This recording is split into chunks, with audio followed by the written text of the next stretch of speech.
Instead of using normal chains to grab hold of a track set, we created a rectangular framework which had 4 drop chains on it. That made it a lot easier when the track sets came out of the ground, and as you can see, they come out nice and easily, nice and basically level. And from that point, having got them popped out of the ground, around we go and placed on the wagon immediately behind the crane. We found that in lifting them out, you could put 10 track sets on the wagon behind the crane because they're only 30 feet long. It also meant that in the cutting and near trees, because they're only 30 feet long, it wasn't too much of a struggle to lift them out and turn around and place them on the wagon behind.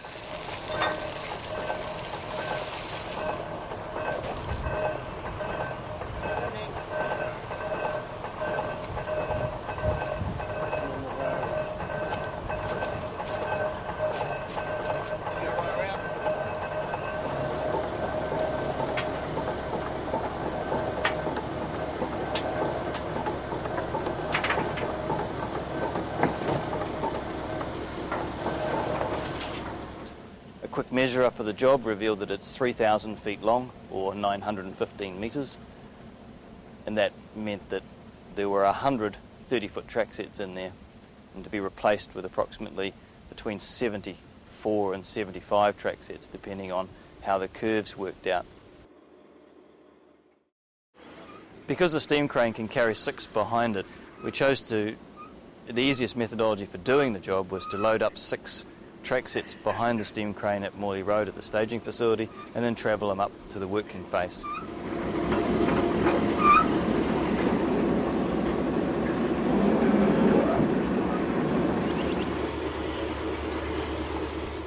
It would then unload 6.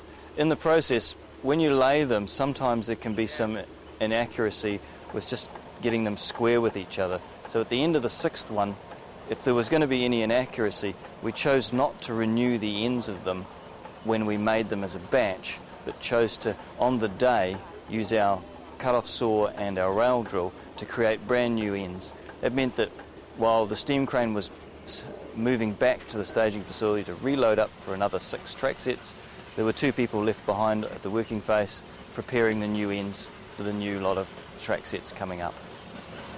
Whoa. 18 today.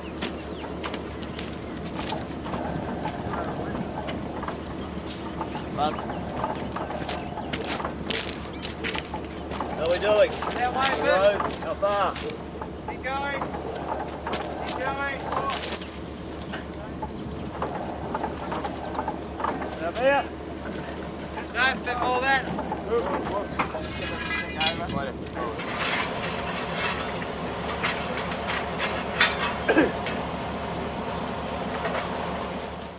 The cut-off saw.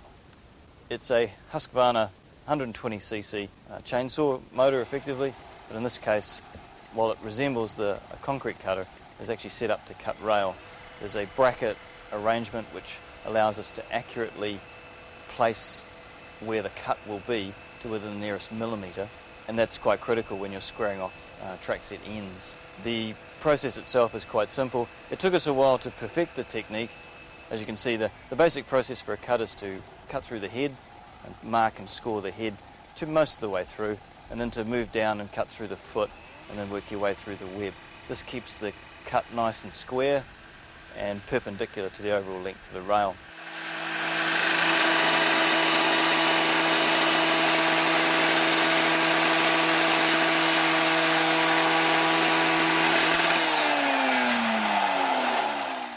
Just like cutting a piece of timber, really.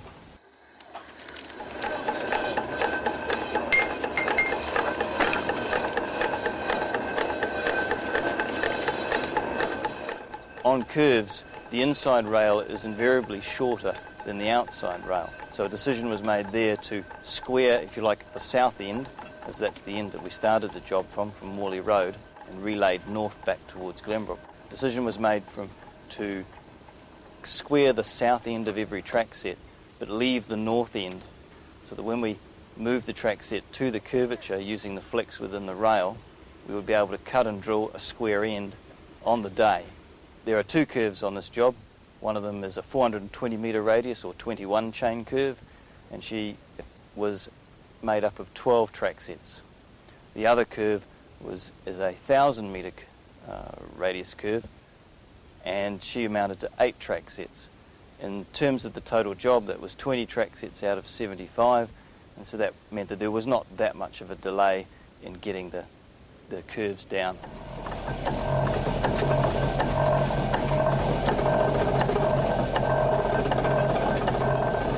Rail drill. This again was a slightly expensive piece of equipment, but again value for money was unreal.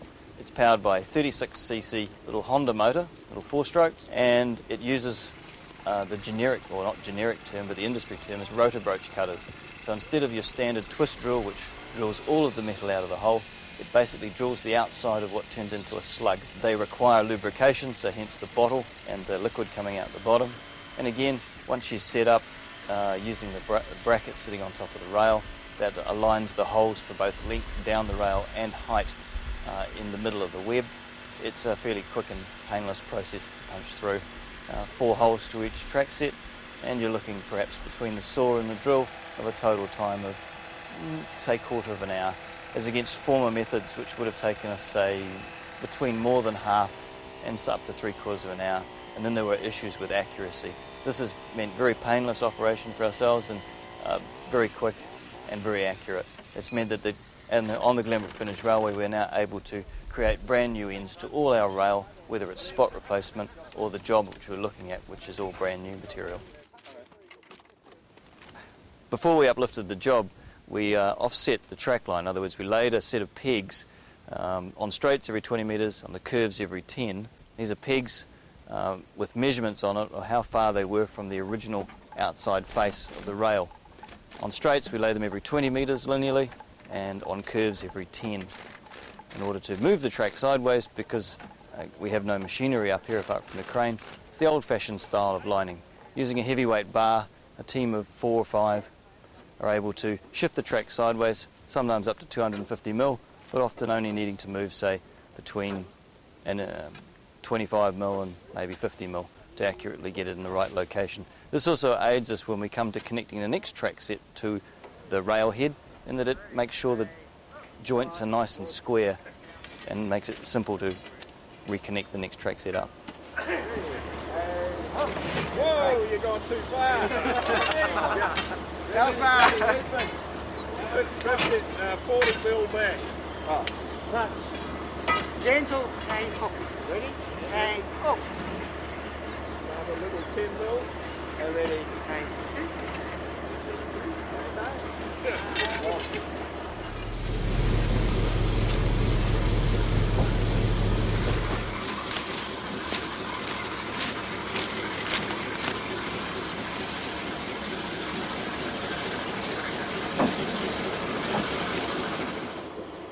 As you can see, the guys are using air equipment to do up the bolts on the fish plates for the joint to join the rails together.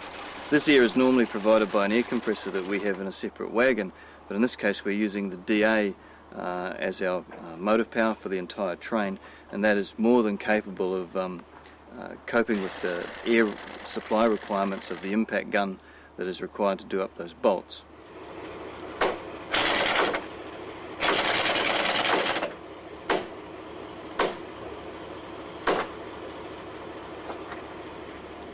It was very gratifying when we came to the end of the job to see that we're approximately 2 metres long in terms of our new track sets that we made.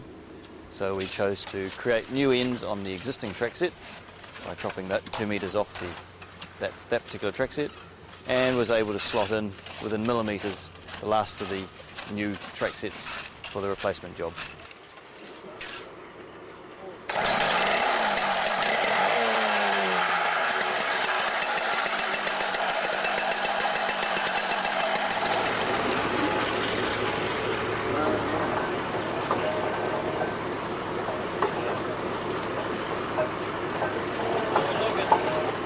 okay.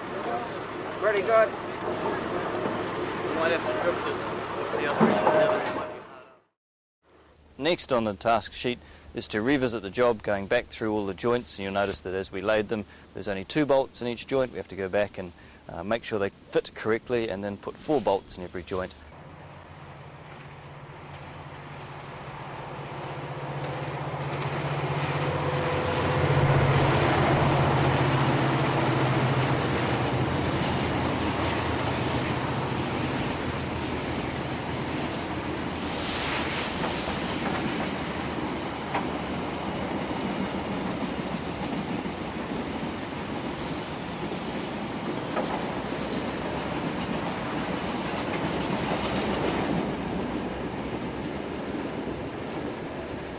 Once we finish the job of laying, that's effectively half of the task. We've pre-built the track sets, we've lifted the old ones out, we've replaced those with the new ones. The next 3 phases is we'll go through and fully ballast using proper railway ballast with our ballast wagons, which we have a generous supply of here on the Glenbrook Vintage Railway.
We use our production tamper to correctly line and then tamp lift and line. In other words, lift the track and place it in the correct top and line in order to open it up to normal operational speed here on the Glenbrook Vintage Railway, which is 40 kilometres per hour.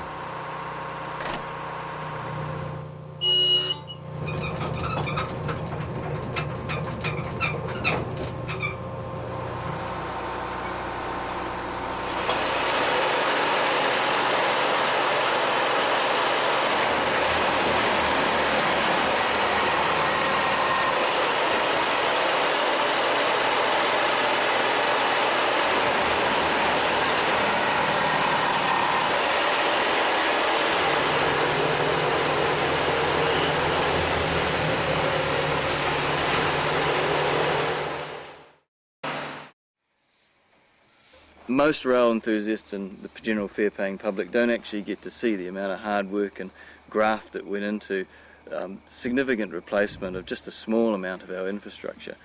There was, countless days of preparation involved, and then finally the sort of almost the glamour part, the lifting out of the track sets and the replacement of them.